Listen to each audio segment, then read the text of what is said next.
This is Good Morning Kenya. We are glad you are with us. My name is Jen Omboy. If you're just joining us, Karibu tena sana. Today is Health Tuesday. It's all about matters concerning yours and my health. And right now we want to go and talk about an issue that has remained to be a problem. We have made progress over the years, but it still remains to be a problem. And this is all about female genital mutilation. We have seen so many cases about FGM just popping up in the media, but so many times it pops up and then it goes under, the conversation dies. But what really continues to happen on ground when you have cases of FGM, and what are the effects that come as a result of FGM on our young girls? That is a conversation we want to have, and you can be part of this conversation.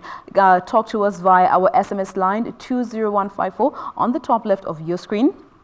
I'd love to know where you're watching us from this morning, so leave a name and location. We'd love to address you by your name. You can also get onto Twitter. Our hashtag is Good Morning Kenya. My handle is @JaneWambui, and our official station handle is at KBC Television. To help me with this discussion, I have two ladies with me. I'll start with the lady to my extreme left. She is Carolyne Nkirote, who is a women rights coordinator working with Action Aid. Thank you very much for being with us. Thank you, Jen, for having me. Karibu sana. And to my immediate left, we have Mary Kuket, who is an awareness advocate and champion against FGM, still working with Action Aid. Karibu sana. Thank you. We're glad you guys made time to be with us this morning. Thank you. Now, let me just start with you, Carolyne. When you talk about FGM, this conversation keeps coming up and dying down, coming up and dying down. From your interaction on ground, how is the situation? Are we seeing as much effects in terms of results as, you know, in regards to how the conversation is being talked about on a national scale versus on ground? On the ground, I would say that yes, there's a lot of effect. But let me just take you back a bit, Jen, Yes. because you find that most of the times we talk of FGM as if it's not landing on the ground as yet. But when you go to the communities where we are working, Action Aid is working in 21 counties, you find that girls are still undergoing FGM. There's still girls dropping out of school as a result of female genital mutilation. Yeah. There's still the unspoken type of FGM, which is infant FGM, that is done on children when they're as young as 5 years old, and this is practiced a lot in Taita Taveta. If you look at the prevalence, it shows that it's dropping. But if you look at the same data, and you go to areas like Samburu, you find that the prevalence is still at 92% of girls have undergone FGM. If you go to Garissa, it's at 96%. But all we are saying is that we need to have these conversations to ensure that the prevalence is zero, because our understanding of female genital mutilation is a violation on human rights. Yeah. A girl should be able to have a dignified life, should be able to make decisions About her body. her body. She should be able to continue with education. She should be able not to die as a result of FGM. So there are many things that we need, many reasons as to why we should have the conversations going. All right, and you work with Action Aid. Maybe you could tell us a bit about what Action Aid does in relation to FGM and just looking at the effects of FGM. Okay. Thank you, Jane. Action Aid is a non-government organization, and our strength is working through the women movements that we've partnered with, where my colleague Mary works. And what we are doing, we look at a holistic approach towards addressing FGM. So we'll start with the individual level. How do we build their consciousness to understand what is FGM, the effects of FGM on themselves and their lives? Yeah. And then we work even with the communities so that they're able to protect the girls. We work with the duty bearers, civil society organizations, and on an international arena, we work towards contributing to the advocacy on ending FGM. Today, coincidentally, we are hosting a regional conference that seeks to get advocacy and learning on what we've been able to do, Kenya, Uganda, and Tanzania, and what can we learn from each other, and how do we advance advocacy to end female genital mutilation. Now, let me come to you, Mary. You are a champion against FGM. Maybe tell us a bit about, you know, hii safari ilianza wapi with you. What was your interaction with FGM ambayo ilifanya you feel like, you know what, FGM has to end? Where did the journey start for you? Thank you, Jane. Yes. In fact, I come from a pastoralist community whereby FGM is being practiced 100%. Yeah. And what makes me to come boldly and fight against FGM is that personally I was affected. Me being a girl in the society, I was not accepted to go to school because my parents want to have animals as in dowry. So they have to take me through the cut so that I will be married off at tender age, 13 years, so that I will give my family the dowry. So after me passing through all these violations of my right, then I came to just think about the generation to come, think about my child, think about the girls. Yeah. So I accept to fight these practices. Yeah. So since 2009, I mobilize women of the same, women who pass through this challenge, and then we talk together. We say we need to stop this FGM. Despite that, the community is patriarchal society, so where that women cannot talk. But we tried our level best and make sure that we talk about FGM. Obvious, we are not allowed to talk about FGM. It's a taboo. But for us, we came boldly, and we wanted to set a good landing space for our children. Yes. So that's what motivated me. Got you to this. Yeah, All to right. go to this. Now, looking at just, legally speaking here in Kenya, FGM was banned in 2011 here in Kenya. Since then, do you feel like, the fact that it was made part of the law that FGM shouldn't be practiced, has that effect been felt on ground? How has it been, has it resulted to any changes on the ground? Jane, I want to say that it has. Yeah. Because since 2011, 2012, we did a lot of awareness to the community, assisted by ActionAid, and right now, the percentage has dropped. Yeah.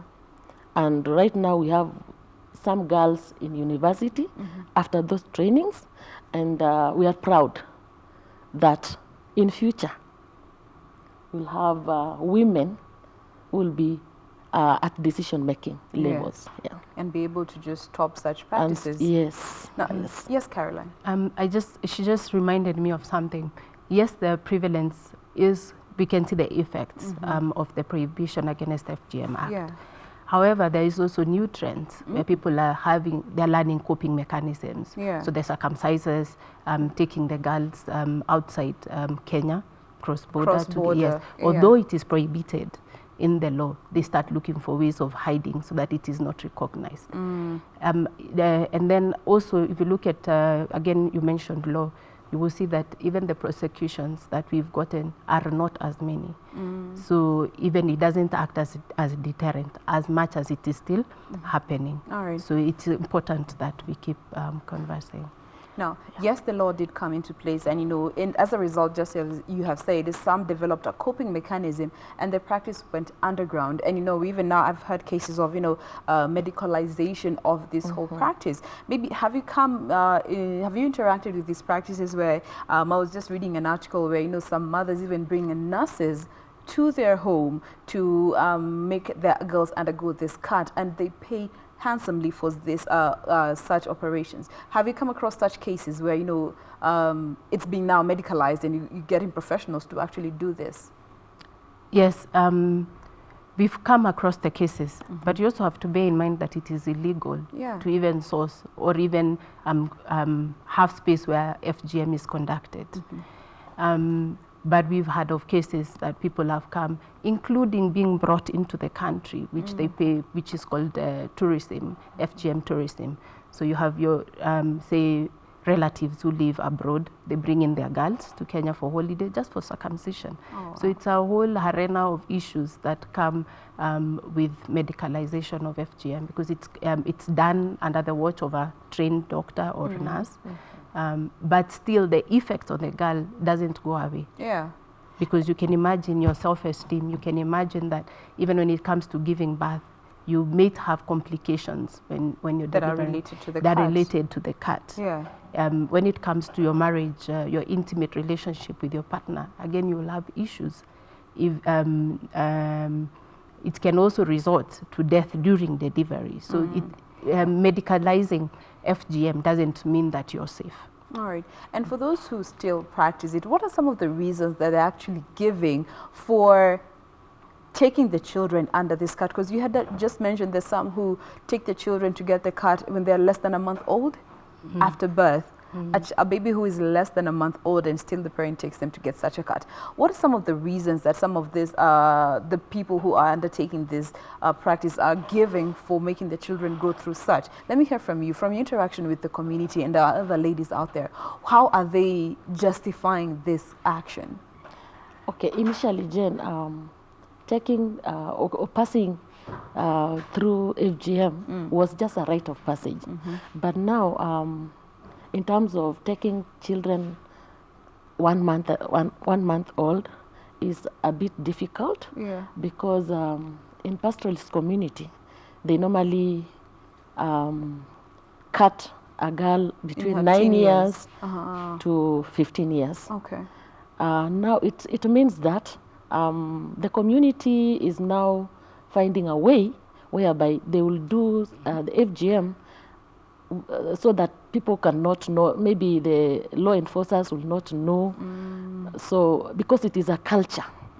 It's a culture. It's a way of life. Yeah, it's a way of life that, like Pokot, a woman should be circumcised so that they will be recognized as a woman. As a woman. Yeah. So if you are not passing that procedures, you're not considered as a full woman? You are not a full woman. For example, in Baringo, we have cases like when we sensitize the young girls in schools, they will not go for FGM. Yeah. But when they will be married off, maybe after 10 years, they will be circumcised. Then they say, I have my own consent. I can speak on myself, and I've decided to go FGM because I cannot do some of culture practices or culture activities if I'm not circumcised. So it forces women to go back to FGM. Wow. And she's bringing Carolyne. out an important factor around myth that's and around misconceptions about that's around FGM. And partly you'll be told if you're not circumcised, you'll be smelling. Yeah. Apparently you won't be able to give birth. Your child may die. And you have communities, even in Embu here, where they will circumcise you after delivery. Yeah. So, and this is done as a result of normalization of bad manners, what I would call bad manners. FGM really is it's a form of gender-based violence. Yes. And so it shouldn't be tolerated. All right. It shouldn't be tolerated at any level whatsoever. Now, let's just quickly move along and look at, some of the effects that come along with FGM that, may not get the attention that they deserve, and yet it is such a problem. Let's just start with, the fact that, in some communities, once you get to the age of 9, you are considered as an eligible candidate for FGM, and for so many young girls, they have to drop out of school. One of the biggest effects that come as a result of FGM. Maybe you could tell us, from your interaction with our young girls, having to drop out of school and some even not being taken to school. How has that really affected our young girls in terms of empowering them and letting them know that you can do much more than just what your community says you can do? Surely, in my community, many girls have dropped out of school, and because of FGM and early and forced marriage, of which I understand that it is a violation of rights of women and girls.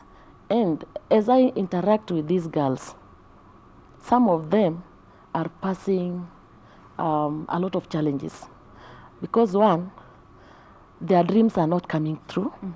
Secondly, health-wise, they are not comfortable. Yeah. Because some of them will be married off and time they want to have babies, they pass.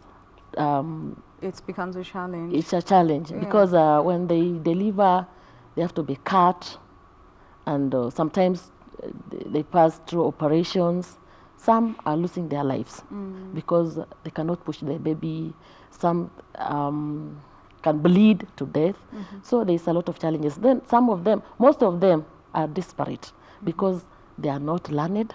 They cannot have any job. So the community is becoming, okay, the high level of poverty is also a problem. Yeah, it's a problem. Because it's being realized. As a commodity. Yeah, it's a commodity, by the way. But now, in terms of girl child education, it's a challenge in the community because the future of the community rely on women. If women will not be empowered through education, then the society will perish. Now that our girls are not going to school, they are dropping out of school, then our future is dark. And being traded for a herd of cows or yeah, something. and also women are, girls are termed as immediate income in the society. So you are considered a commodity. A source of income. Whereby now we think we need to stop it. Okay. And that's why me and other women are championing of against women's rights. All right. And when I listen to Mary, it reminds me of a young lady I met. And she was talking about her experience having run away from FGM. And then she was captured by women, taken back to the community, and then she was circumcised. And then she talks about how painful it was, and my heart really bleeds. And this girl says, I really wanted to study. And the girl, then the family marries her off, and she runs away from her husband. And she's looking for, where do I go to? So we need to start talking to girls as they are doing in schools to see how are they going to cope. So if I'm going to run away, where do I run to? And the women are doing a fantastic job in terms of rescuing these girls, giving them a temporary home where they can come, and we have trends. So we know, like in August, circumcision will happen during holidays, in December. So even as civil society organizations, that is the time when we need to heighten our awareness raising interventions. And then we see these girls, like my friend, when they run away, where are they going to? Where do they go? And what is the government doing in terms of enforcing the law? Because we have a very good law in place. The issue is just the enforcement of that law. But then also, sorry. Well, no worries. We'll be getting to that point, just looking at the challenges, in the fight against FGM, what is really the situation on ground and what needs to be done. But let's just quickly just go over some of the other effects that come along with FGM. And the one that you had mentioned is, among our young girls who come to realize much later in life that, you underwent the cut, it comes to now their confidence as a girl, their esteem. They start having esteem issues. Some even resort to suicide cases as a result of something that was done so early in life that you had no control over. How is it you are based in Taita Taveta? Yes. One of the areas that it's very prevalent, FGM. How is it when it comes to these girls realizing that this cut was done on them? How does it affect them on in terms of their confidence? Okay, so when it happens, in Taveta, it's done on girls who are about 15 to 25 years of age. In Taita, it's on infants who are about 5 days to 7 days old. 5-day-old baby. 5-day-old baby. And so when we start talking about FGM later on in their lives, when they're about 10, they start to get curious. So did it ever happen to me? And then when they realize it has happened, there's the whole arena of, am I a full woman? I'm missing part of me. So all these things that they are saying, they start labeling themselves. And this has a negative effect on their psychological well-being.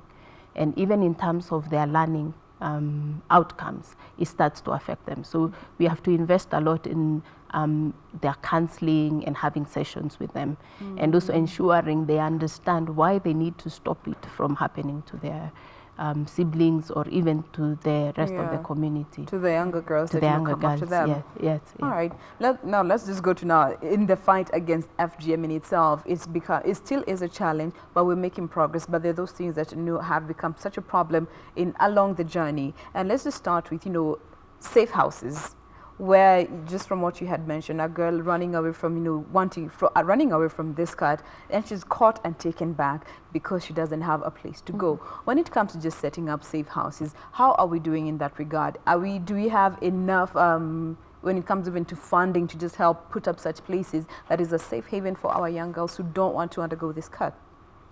In terms of safe houses, Jane, it's an area that we need a lot of investment in, and we need a lot of input from the government.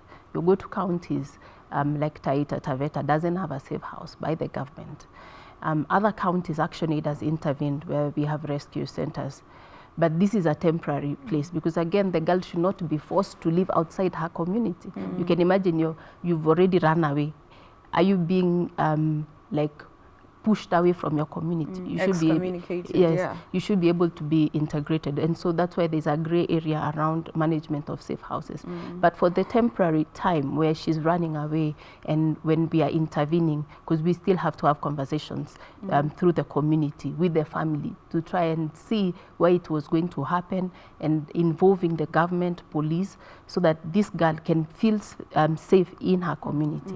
Because the ultimate goal is not to excommunicate the girl. The ultimate goal is for her to live in her community. Even when they run, they're able to, be brought back to their home. Yes. And has that actually happened? Sure. I want to add up or add on what she has said, because in Baringo, especially in Tangle Bay, since last year to this year, we have 91 girls running out of FGM and early forced marriages. And the big challenge is now safe place for these girls. And as we speak now, since we close, the school closes last month. These girls were forced to go back to their homes, whereby I believe they are facing the same challenge. Because this August is the season of taking them to FGM. Now, the few that are remaining in school, about 50, are still in school, whereby we were able to managed to keep them in school by feeding them, providing where to sleep in school, guarding them. Now, the way you said, it's a challenge. Also, we say that we don't need to rescue these girls forever. We have to do reunion, whereby we identify the parents, we talk to them to why is it important for these girls to go to school, for these girls to be protected from these harmful practices. Then after that, we do the reunion. But now the challenge is the law enforcers. The law is so clear, but now the law enforcers are now letting us down, because like women networks across, we are doing efforts to make sure that these girls will run from these practices, from this challenge. But now the law enforcers are failing us. Because for us, like Women Network, we don't have that mandate to arrest people, but we do the sensitization, and then we give out the directions to the community, to the girls, and do the counseling. Now the part that is failing us is the part from the law side of the law. Yeah, the law side. Okay. Yeah. Yes, Caroline. And also to add on that, the other big challenge that is attached to enforcement of law, and the challenges our women are facing, like in Tango Bay, is poverty. Because you see, even in terms of where they live, they are living in exclusion. If you look at in terms of availability of medical services, we don't have medical services. Very limited. Look at the road network. Look at even when you talk about bringing them to the safe house. The schools, we don't have quality education for these girls in these schools that they're supposed to go. When you rescue them, where are you going to take them? That's why we are saying it has to be temporary, because it's not a school. they have to go back to the same school and look at how even they will be branded by other girls in the school. She ran away because of this and that. And so we have to have deeper conversations.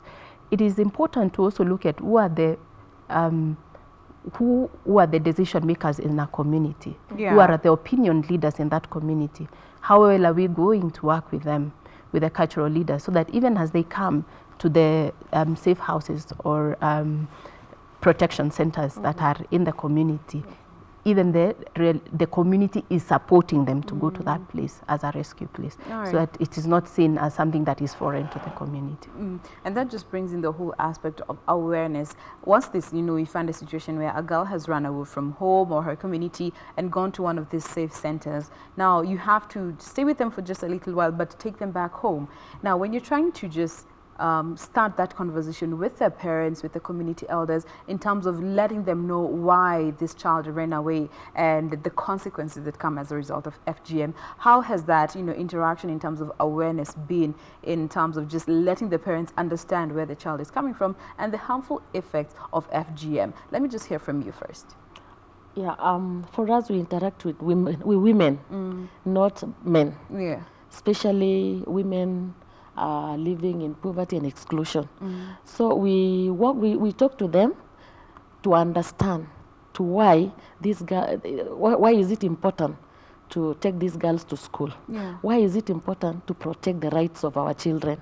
You see? So when we talk to them, then they come and realize that it is they understand eventually. They understand because we use the local language, and then also we according to the poverty that is in place. So we talk to them, we just tell them that you can understand, you see the poverty level that we have. It is because we passed this and this and this. Now we need to change this way, so that when our girls will be going to school, there will be people that will be rely on later on, they will change the narrative. So when the women add this, especially, women, always you tell them the truth. They will cope with. So it is easier for us when we talk to women, they come to understand, then they support their children on a smaller way that they can. So that is the way we do. Okay. Yeah. And it's become effective. It is really effective. We have 30 girls that have gone back and they are now supported by their parents. And they haven't undergone the curriculum when they went back. Yeah. And that is what we are hoping to see. In terms of just creating awareness on a general plane, because as she had said earlier in the conversation, we're in a very patriarchal country, and Africa as a whole, we're very cultural and very patriarchal. So you find the opinion of the man, especially in those deeply rooted communities, the opinion really stands that a girl has to be circumcised. In terms of just trying to change that narrative and bringing that awareness and knowledgeable point of view, how is that from your interaction with the people and working with Action Aid? For us, we believe that empowering the communities to move their own agenda is the best approach. And so we work very closely with the women movement across the country, across the 17 counties where we are working, to ensure that we can build their capacity to be able to train the community, to be able to interact with cultural leaders, to be able to interact with religious leaders. Religious because there has been misconceptions of, my religion states that this should happen. So we have to work closely with them so that they're also able to demystify what the religion says. And then we also look at now on an overview in terms of at the national level, what are the advocacy issues are we taking forward? And not advocacy issues just like that, but advised by what is happening at the grassroots. The reality. Yes. And then we work also closely with the anti-FGM board to be able to advance ending FGM in the country. Okay. So it's a holistic approach. Also, doing all that, for us in the ground, we identify the circumstances. Though it is difficult to know who is doing this, but we normally use our chiefs to identify those who are birth attendants, the traditional birth attendants. We believe that those are the ones who does the cut. So we just call them and train them on effect of FGM, so that after the training, they will become and realize that they are doing bad things. Yeah. So because it is a income generating activity to them, so we try to tell them on how to survive, on what to do, so Other that means, alternatives ways, so that they will live alone. They will live out these practices, the retrogressive practices.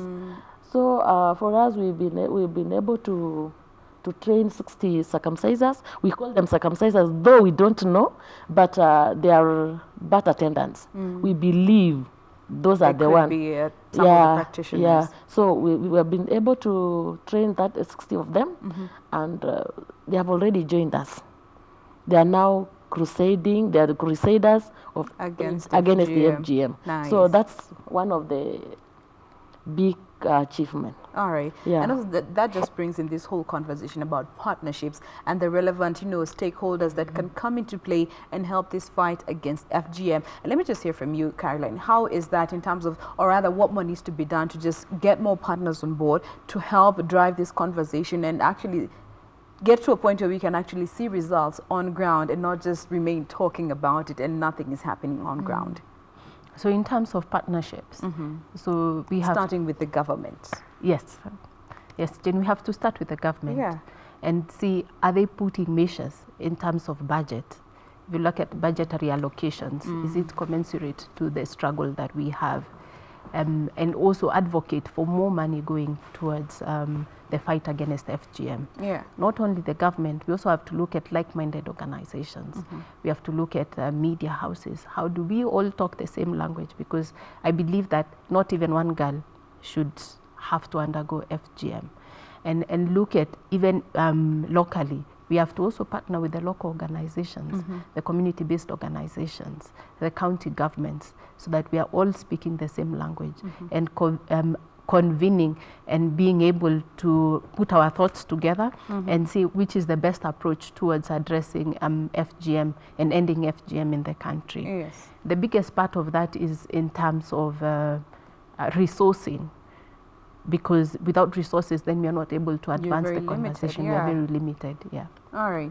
And also, when it comes to partnerships, what more do you feel even the local government, the chiefs, the elders down there at the community can do to just help bring down this vice? Because it's still happening and we need to do more. Okay. I feel like when we partner with the cultural leaders, the religious leaders, the administration, police, and county government for budget allocation, as Caro was saying. Yeah. And then we build a gender technical working group at sub-county level, also at county level, will work well because everybody will be on board, so that we can talk about this. If there is a allocation of money, whereby we can use those money to sensitize the community, also the police for prosecutions and all those. So it will be effective for us. So it is really important to have those partnership, and we have started already. We have started. Okay. We are now working with the cultural leaders, religious leaders. We're working with the police, and working with other civil society organization, those who work with on the same like us within the county. Yeah. And also working with VIDA for women rights. Yeah, women rights, and also working with World Vision for the same. So I think we are just starting, and we are going somewhere. Okay. So that we can ensure that there is no one girl that is forced into this act. Yes. All right. Yes, one important partnership is with education, with the Department of Education, Ministry of Education, and in schools, because we need to have conversations with girls, but also strategically with boys. Why? So that because they're the future generation. If we don't talk to them continuously, then how will they know the effects of FGM? Yeah. So we must engage them through the school forums and have a coordinated way of talking to the girls and the boys, so that they are able to have a protection mechanism around them starting from the school and to the community. And we've had instances through the Girls Forum where girls have been able to come back and say, my aunties, I think, are planning something. And then now you work with the women to start engaging with their aunties. And that really... Beforehand. So we have to really work with the community and ensure that our ears are on the ground and we are following up on every case that is raised. Okay. I think it is very important. Yes. Because from last year, we've been able to have girls and boys forums in schools. And this year, those girls are very strong. Very strong. They can talk about FGM. Empowered. Yeah, of course they are empowered. So we need to put more efforts on that. All right. And also, we should also look at the generation where we are in right now, where people are using a lot of social media. So how do we also partner with our youth to be able to talk about these issues on their WhatsApp, tweet about it, take advantage of all these platforms so that we're able to share. ActionAid has an SMS platform, 21094, where you're able to report and get linkages to address FGM. And also, how can you be found on social media? Facebook, Twitter, Instagram? Yes, we are on Facebook, and we're also on Twitter and Instagram as well. As ActionAid? Yes. All right. So, you know, if you come across somebody who, or know somebody who is caught in between the lines when it comes to the conversation around FGM, and you feel you need to help them with this conversation, just go ahead and look ActionAid up on Facebook, Twitter, ActionAid KE? Kenya. Yes. ActionAid Kenya. Just check them out. You can reach out to them, get the help that you need, get the connection that you need to just be able to protect our young girls. This is a violation of rights, you know. Cases where, you know, a 5-day-old baby actually has to undergo this cut only to find out later in life that this was done to them, something that they had no control over, but somebody actually allowed that to be done to them. We shouldn't be letting our kids go through such. Now, as we bring the conversation to a close, maybe what would be your word of advice to our mothers who, you know, are letting their girls go through this, our fathers who are pushing for their daughters to go through such cuts? For me, when I look at the girls, I see the future generation. As a community, as a society, we must be able to protect these girls, to be able to live a life full of dignity and the best possible life. And in terms of their fathers, we need to, I'll borrow from what our Deputy President said, that if you circumcise my girls, you will face me. So if all men could stand up and be able to defend their girls, I believe that we can see an end to FGM. And we shouldn't condone or normalize it. We should say FGM is bad and it should end, so no girl should undergo FGM. Yes. Mary, your word of advice to our mothers and our fathers who are still, you know, continuing with this practice and putting our girls on risks, putting our girls at risks that they have no control over. I would like to tell them that FGM has no profit. FGM is loss of rights. FGM robbed many lives of our girls and women. So I want to tell them that we need to run away from it. And I will urge the government to put more allocation on this. And also the law enforcers to make sure that the perpetrators, the culprits should be brought to book. They're brought to book. Yeah. Those who are continuing with this practice. You know, there's this quote that I came across. It says, you know, sometimes culture is long on tradition, but very short on wisdom.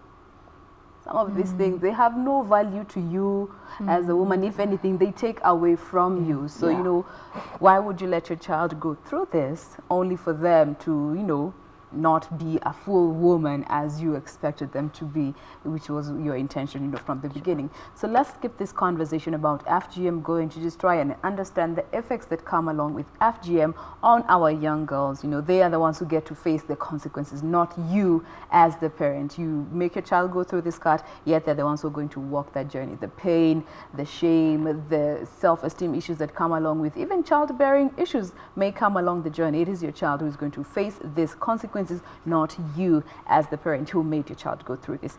Well, I have been speaking with Carolyne Nkirote to my extreme left. She is a women rights coordinator working with Action Aid here in Kenya. Thank you so much for being with us this morning. Thank you so much for having us. Karibu sana. And to my immediate left, we have Mary Kuket, who is an awareness champion working with Action Aid in the fight against FGM. Thank you so much for being with us. Thank you so much for having us. We absolutely appreciated you making time to be with us. Now that brings a close, brings Good Morning Kenya to a close. Thank you so much for being with us, for talking to us and sharing with us your views and opinions in regards to this discussions. Today has been heavy on matters concerning our health. It's been Health Tuesday, but that is what it's all about, just helping you better know how to manage yourself, your health, and the society as a whole. Be sure to join us again tomorrow right here on Good Morning Kenya for another fantastic edition of Good Morning Kenya. My name is Nkirote, and on behalf of the entire Good Morning Kenya crew, do have a lovely day. Enjoy the rest of your viewing. We have a news check coming up in not too long. God bless.